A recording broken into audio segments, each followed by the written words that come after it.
today on an all-new Dr. Phil. Video games can be fun, but for some, Justin's video game addiction is killing him. He's playing 16 hours a day. It's an obsession. He's not eating. He's emaciated, and he's dropped out of college. I'd rather live in a virtual world than a real one. The dark side of gaming. His heart rate went to 200. Do you think you're killing yourself? No, I am. Let's do it. Have a good show, everybody. Here we go. This is a safe place to talk about hard things. Stand by. We'll count you down. I'm trying to be an emotional compass and point you in the right direction. 5, 4. I am not giving up on you.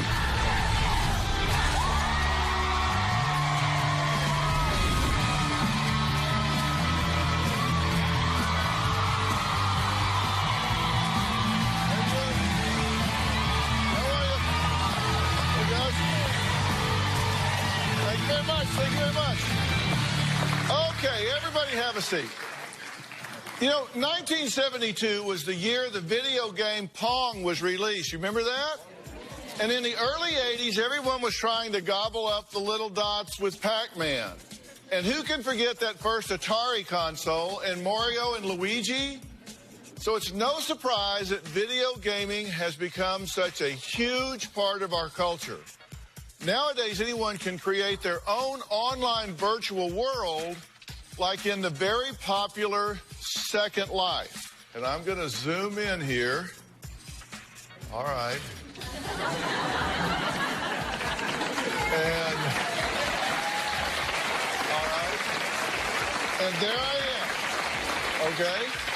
Now, I could turn around and I could walk around. Oh, my God. Oh, my God. Oh! All right, check this.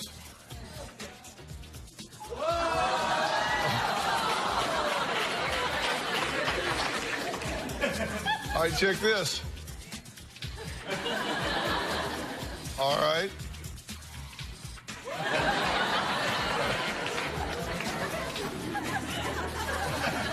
All right, now let me see you do that.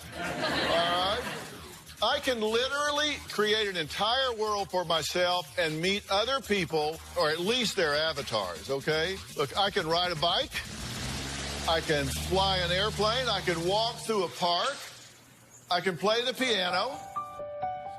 I can go shopping in a virtual store. I can ride a light cycle, just like in the movie Tron. I can even fly without a plane. All right, now playing in these computer virtual worlds is meant to be fun and entertaining, but for some people, the world inside their computers has become a better life than their real lives. And I want to be very clear, I am not condemning video games, quite the contrary. I think they can be really good. It's the abuse, not the use of them, that is the problem. For some, gaming can become an addiction. And that's my fear for my first guest. Now, Sarah says her 23-year-old son, Justin, is so consumed with gaming that he has dropped out of school, cannot hold a job, and in the recent months has lost over 50 pounds. And he didn't have it to lose. Sarah says she is terrified that her son will literally game himself to death. Take a look at this. I absolutely believe Justin's video game addiction is killing him. He won't even eat. Justin weighed 160 pounds, and because of his video game addiction, he got down to 110 pounds. Justin told me last year that he prefers the virtual world over the real world. I'd rather live in a virtual world than a real one. Do you want to get some help? Figure out if there's a way out of it? No, I just kind of want to go live in like another world. But do you think that's sustainable? No. Justin's 23 years old now, has not been able to hold a job since high school. Justin tried to go to college, and he wasn't able to pass even one class. Justin admitted that he was passively killing himself, and I said, you know, do you think about suicide? And he said, well, I'm passively killing myself, so it's going to happen sooner or later. Hearing my son say that he was really dying because of his video game addiction was the most frightening thing that I think I've ever heard. I love Justin so much. He's my only baby. I could lose him at any moment. Well, Justin's stepfather, Graham, says that Justin lives in his computer-generated world so that he can escape living in the real world.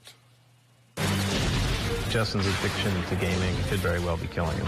Left his own device, Justin would game all the time. When he is gaming, he is completely tuned out. It's almost catatonic. We've attempted several times to cut him off from gaming, and then he found other ways to do it. At the end of the day, I think Justin is an escapist. If you took gaming away, he would find some way to escape. Gaming has really prevented him from launching as an adult. It's affected his physical health because he simply is not taking care of himself and not eating. The last time Justin came home to live with us, I think he weighed in at 110 pounds. I'm very worried about Justin's weight loss. The situation with Justin is dire, and it has certainly hit a breaking point for me and Sarah. We've stopped offering financial support to him. Sarah and I have given Justin a series of ultimatums. I'm concerned about cutting Justin off. We've been told that he needs to hit rock bottom, but that's a scary thing because you don't know where rock bottom is for anybody. The biggest fear of rock bottom is him dying. Okay, now, Sarah, let me start with you. You think this has gotten to the level of actually an addiction? It does. I'm not an expert, but it definitely seems like that to me.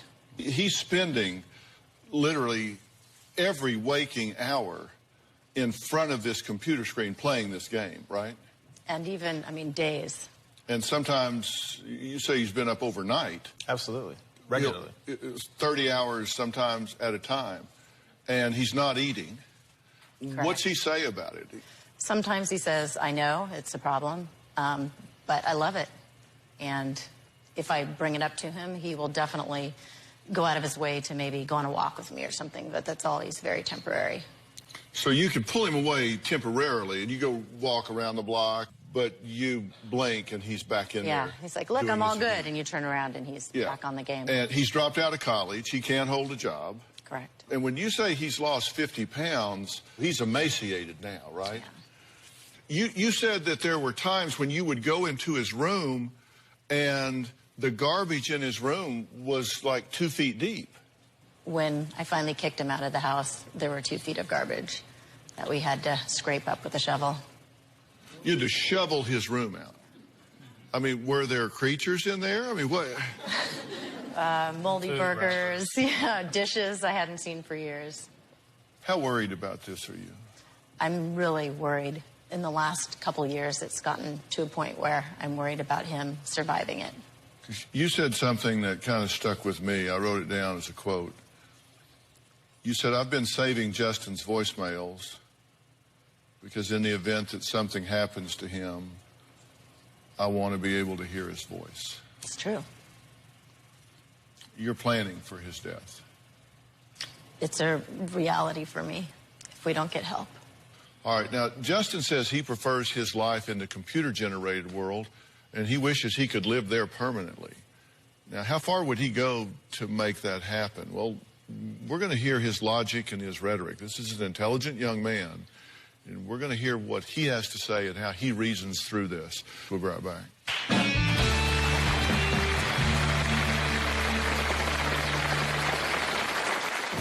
I don't get as hungry when I'm gaming. I'll only get up to go to the bathroom. I pretty much will game until I have to go to sleep, maybe even 24 hours. Game all day until the sun comes up. Justin's definitely been on a downward spiral the last couple of years with his video game addiction. Over the last 5 years, I don't think I've woken up or gone to sleep without thinking about Justin and worrying about if he's okay. It's been an incredible roller coaster.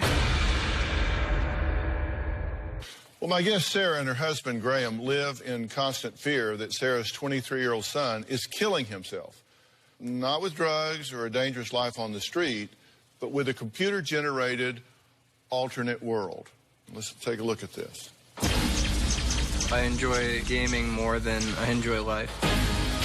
Gaming is simple and rewarding. People care about me there more than in the real world, and I'm good at it. I've had a lot of opportunities to succeed in the real world, but I pass them up, and I feel like it's kind of hopeless now. In the back of my head, I can notice my life is degrading. It just makes me want to play more, because then I don't have to think about it as much. A day in the life for me. I generally wake up at 4 p.m. because I was up all night gaming the night before. I would probably eat once a day just to get it over with. I don't get as hungry when I'm gaming. My body goes to the wayside. I'll only get up to go to the bathroom. I pretty much will game until I have to go to sleep, maybe even 24 hours. And even then, I'll still try and stay up a little bit longer. And then just repeat the same process all over again. Game all day until the sun comes up, all night. If I do have weed, I'll smoke it pretty much all day, every day. You get more immersed into the game when you're high. When I first started playing, it was always male characters. But as I played longer, I started changing all my characters to the female persona, and it's just something new and exciting. At times, my characters have been considered some of the best in the world. People fear my character. They might even look up to it. It makes me feel like all the time wasn't such a waste after all. Right now, my dream is kind of shifting because I realize that being a professional gamer is highly unlikely. In the past year or two, I really felt like my life is wasting away. It frightens me because I've been living online for the past 10 years. I do believe I have a problem with gaming. Okay, well, I'm glad to meet you. Define the problem for me. What do you think your problem is? I think that I'm just not motivated to do anything in the real world anymore because I've just achieved so much online that if I gave up now, all of that would feel like a waste. Contrast your experience in the virtual world to your experience in the real world. There's really nothing to show for it. I haven't really gained anything out of playing online when it comes to my life. Would it surprise you to know that I disagree with that? I guess, yeah. Yeah, I guess you would. Yeah, they're over here saying, what? Shut up. What are you You're supposed to be on our side. No, listen, there are different kinds of currency in life, right? There's all kinds of currency. There's like monetary currency where you get paid for doing something. There's social currency where you have friends and fellowship and camaraderie and all that. And there's currency that comes from just a feeling of achievement. You know, why do people climb mountains? There's like not a prize at the top of the mountain. They observe themselves master that obstacle and they say, wow, I did that. It's called self-attribution. So they attribute to themselves having done that. They observe themselves do it and they go, wow, I'm proud of myself. I did that. And you do get currency in the gaming world, right? Yeah. In terms of achievement, you're good at what you do. Definitely. And you're proud of that, right? I am, yeah. You've been ranked in like the top 20 in the world, right? Yeah, in a couple different games. And you don't get that currency out of the real world, right? Is there anything you do in the real world that gives you the kind of feedback and confidence and achievement high that you get out of the virtual world? Not that I've found, no. You say you think it's too late for you, that you've been doing this so much, you've missed so much in the real world that you can never catch up.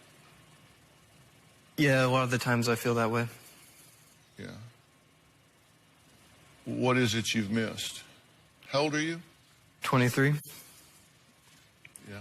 I feel like most of the people I know are like way ahead of me in life by now. Mm-hmm. And you know, I've messed up on college a couple times. I just can't really see myself being successful anymore. Because you should have graduated by now, right? Yeah.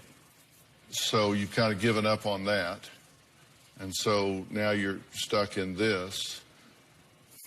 But are you going to be doing this when you're 50? I think so.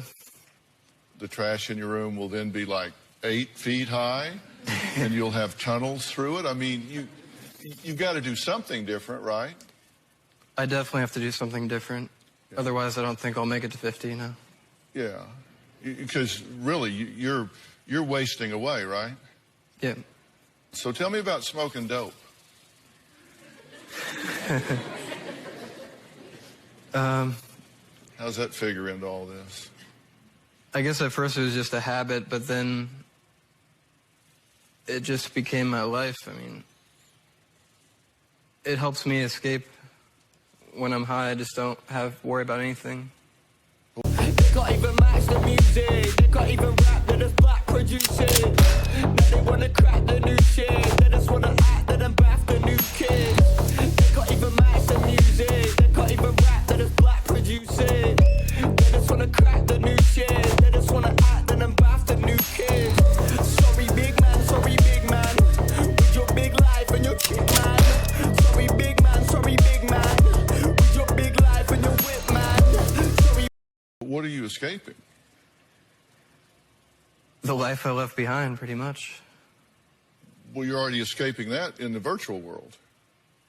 Yeah, but a lot of the times I'm restricted to go on the virtual world, so I have to keep myself occupied with other things. Restricted from playing, you mean? Yeah. How are you restricted? Well, if I don't have enough money to live, then the people I'm living with, sometimes they won't allow me to play, or they make it uncomfortable to play. And so you don't? I'll just Really? get high instead, yeah. So you mean that when somebody says, no, you can't do it, that actually worked and you don't do it? Only when they have... What a novel concept. Go ahead. Only when it's pretty certain that I'm not able to play will I resort to other things, yeah. Mm-hmm. All right, so, I'm kind of looking at Sarah out of the corner of my eye. Has she enabled Justin's compulsive gaming and lifestyle? I think yes. We'll get into that when we come back.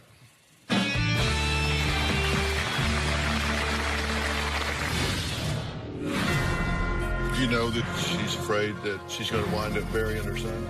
I can see it in her eyes. Have you asked him if he wants to die?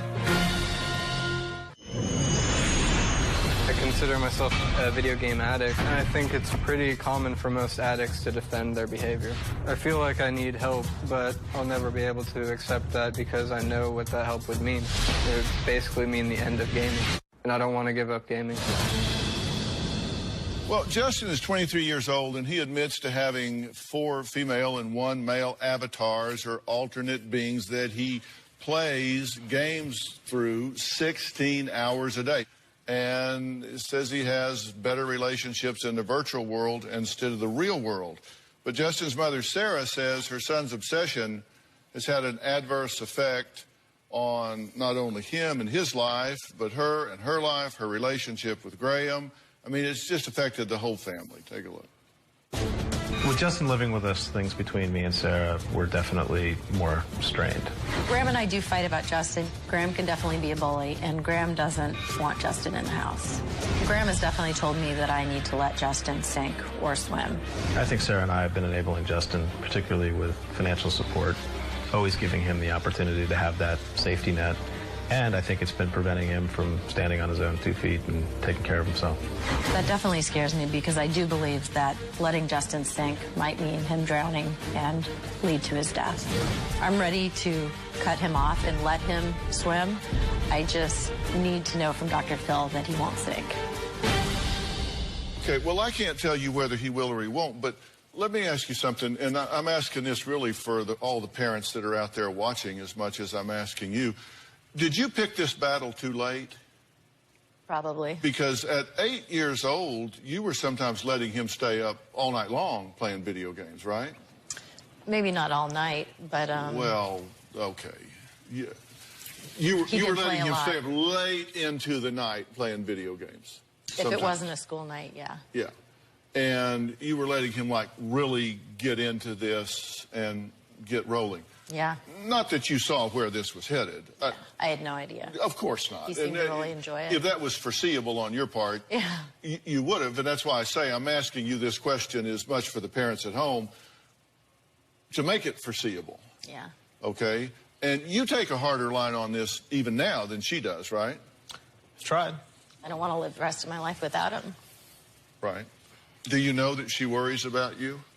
Yeah, it makes me feel really guilty. Do you know that it creates pain in her and that she's afraid that she's going to wind up burying her son? I do, yeah. I can see it in her eyes. Have you asked him if he wants to die? I've asked him if he's thought about killing himself, and right. He said he was passively killing himself. What'd you say and what did you mean? Well, I just feel myself falling apart and my body just can't keep up with the lifestyle that I've been living. And so it's kind of a suicidal behavior, I feel. It's the life I've been living is just... Do you think it's not you're healthy at all. slowly killing yourself? I know I am.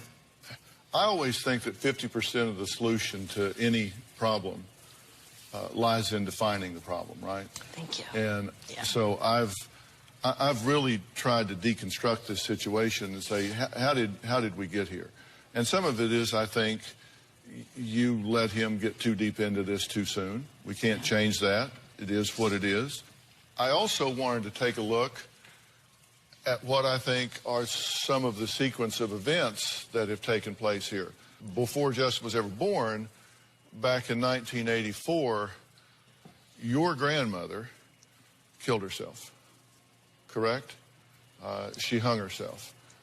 In 1991, Justin was born.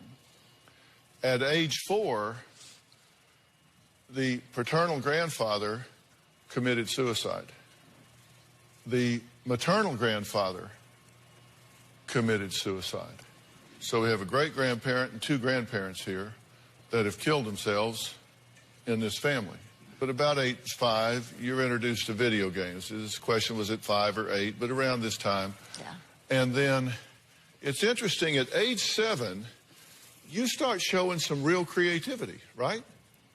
Because at age 7, you win a contest, and you've got a photo that winds up on 10 million Kraft mac and cheese boxes that are out there, which is no small feat. You win a contest. Your art winds up on a Disneyland float. He's starting to show some real talent and creativity at age 7. At age 11, you dream of being a lawyer. You want to use your negotiation skills to help people at that point. At age 13, you're on your way to middle school on a bike and you get hit by a car. And it's that same year that you start smoking marijuana. You're age 13. This is significant to me. Age 13, because at age 11, there's dreams of being a lawyer. At age 13, hit and then starts smoking marijuana. Now, I got to tell you, when I was in practice, my specialty was brain and central nervous system. And I have to tell you, I start wondering, if we got a closed head injury here that goes undiagnosed. Yeah. Is he starting to self-medicate with marijuana after this happens? I don't know, but this starts clicking with me. At age 15, he fails out of high school, still involved with drugs because he gets beat up during a drug deal. Age 18, now video games 16 hours a day, marijuana all day. Okay? Then here we are. Drugs are still a factor at age 19, age 21, homeless and in his car. Here we are again at 22, drugs still involved, friends overdose, can't hold a job at 23, evicted from apartment, and this is his word. He looks at the world, and it's just hopeless. But the key for me is that at this point, he's hit by a car, starts smoking dope, and 2 years earlier, he's got dreams of being a lawyer. Is that significant? I don't know, but it certainly jumps out at me. Because from that point forward, things sure seem to be going downhill with a lot of drug involvement and withdrawal from life. Absolutely. I have some thoughts on that, too, and I'm going to tell you what they are right after the break.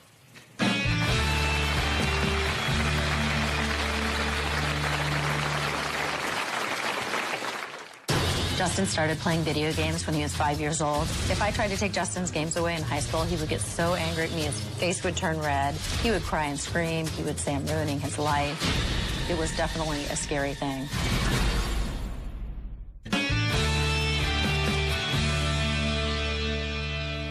I looked at this and said, why are you the way you are? Why are you withdrawing from life and escaping so much from the real world? And I just have theories. And I'm not saying they're right, but I think they're worthy of consideration.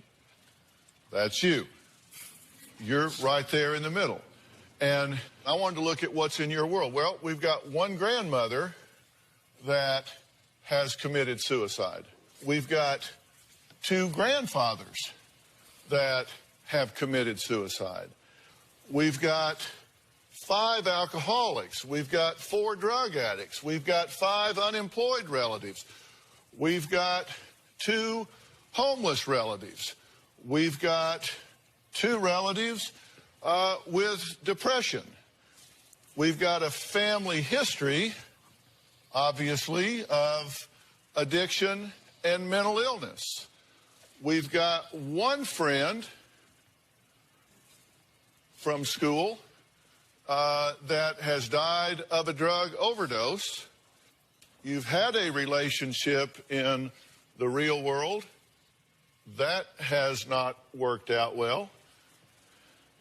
And you have been evicted from your apartment, your room for rent, and lost your internet. So I say, why would he have a negative attitude about life? And I look at all of these things.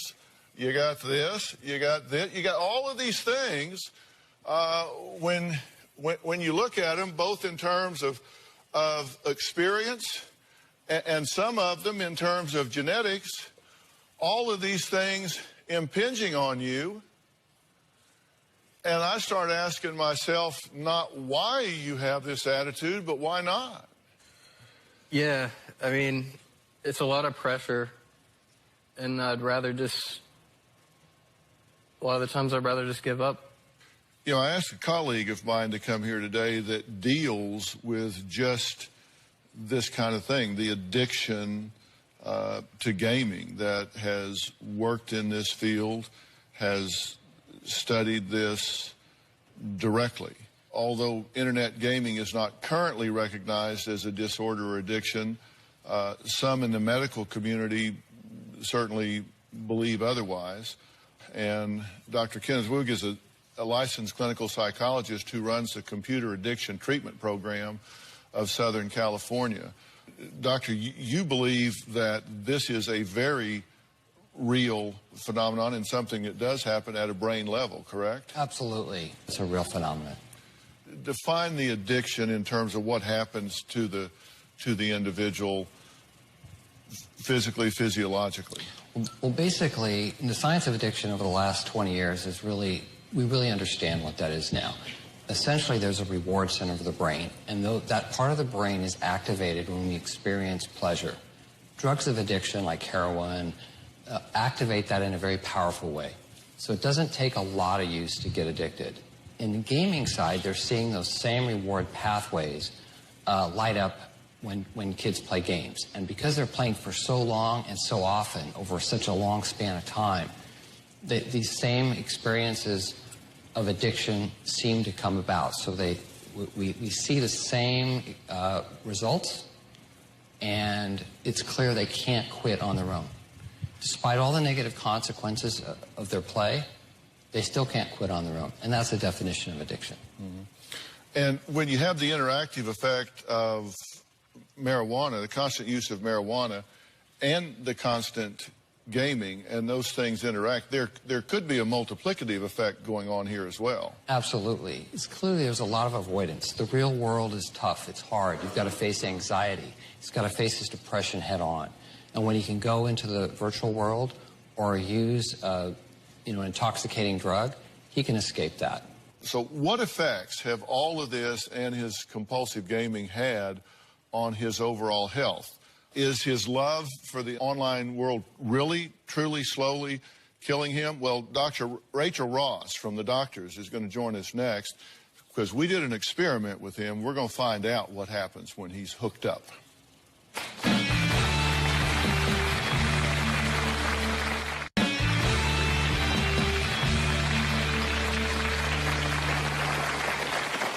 Justin's mother, Sarah, believes that her son's admitted gaming addiction is ruining his health. He barely sleeps or eats. He's lost weight and even has chipped teeth. I mean, it's just, you're seeing a deterioration across the board. We wanted a medical assessment, so we sent him to see Dr. Rachel Ross from the Emmy Award-winning show, The Doctors. Hey, Dr. Phil, we brought Justin here today to kind of do a basic physical exam while he's gaming. We're going to be looking at his pulse, his blood pressure, his heart rate. Hi. Hi, I'm Dr. Ross. Nice to meet you. Nice to meet you. What I'm going to do today is we're going to get your game out. Okay. You're going to play it so we can kind of check and see how your health is doing while you're consumed with your video game. All right, that sounds cool. So I have a couple EMTs who are going to come in and get you hooked up to the heart monitor.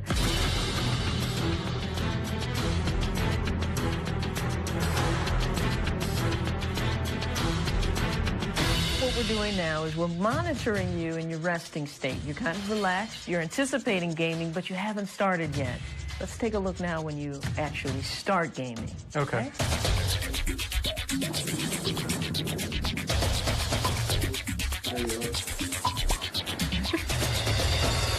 Hello. Hi.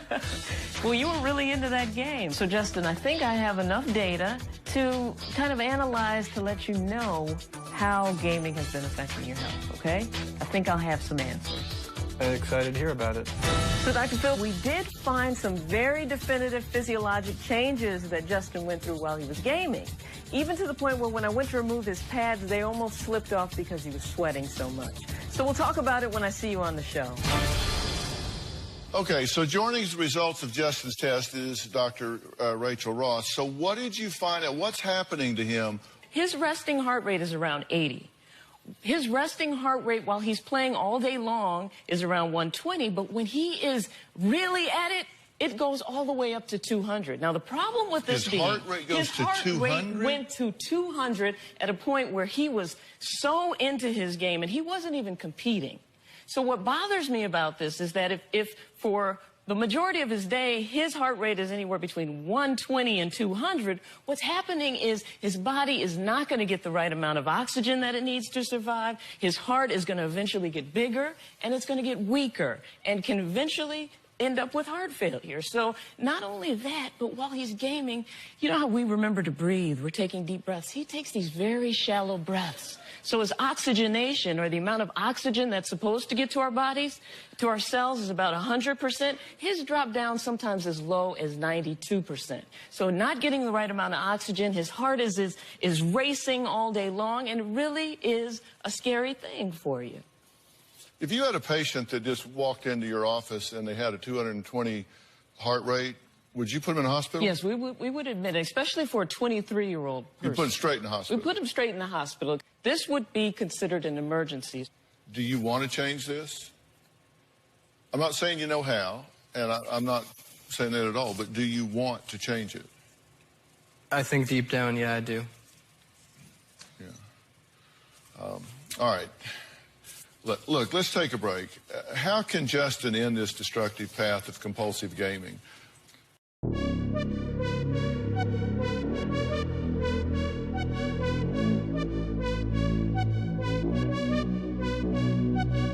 You look so international. Girl, what's your name? I have to know. Ain't no one else in your lane. Let's fill this car with gas and go. No hesitation, I'm on it. If that's the way that you want it, that's cool with me, so let's ride. Let's go somewhere that you lie. I'm going to give him and his parents my advice when we come back.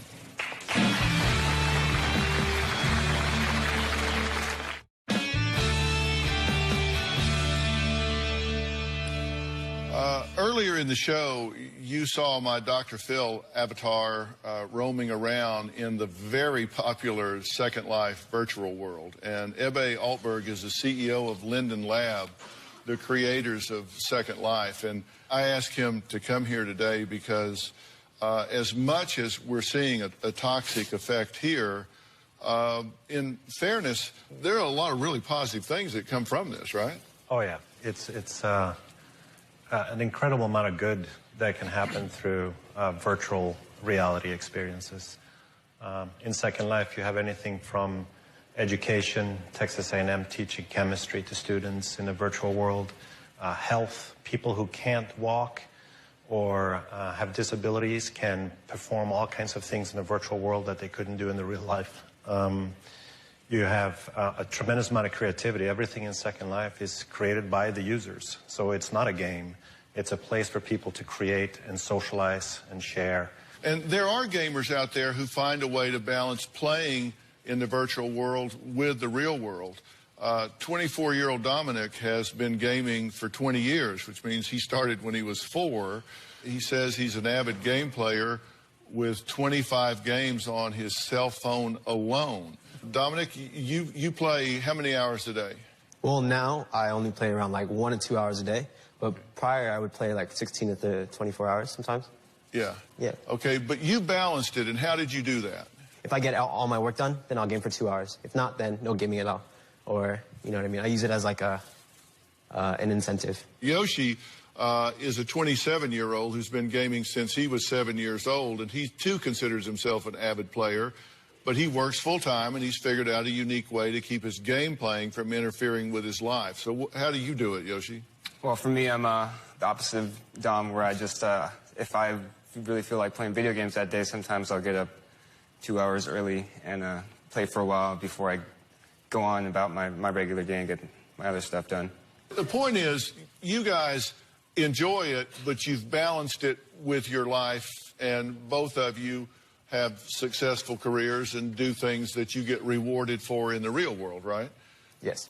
Clearly what you're doing has gotten to the point of being self-destructive. Do you agree with that? I agree with, yeah. And when I look at your family history, I look at all the forces that are impinging on you right now.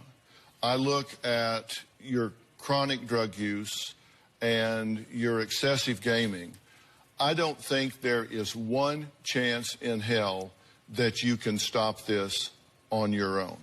You need to be evaluated on a multi-level fashion, and I am going to recommend sending you to the PNP Center, which is what I think is the top diagnostic center in the country to do evaluation. And at that point, I think a plan is going to be developed that I very much predict is going to include recommending putting him into a dual diagnosis treatment center that deals with depression, deals with anxiety, and deals with his addictive behaviors, all simultaneously. And I'm going to hope that that's Origin's Recovery Center in South Texas under Ben Levinson's direction. But I won't know that until the PNP Center does the full evaluation to see exactly what is going on with him neurologically, hormonally, and biochemically. But I want to make that offer to you as a family, just as our gift to you. And you willing to take that help? I think so, yeah.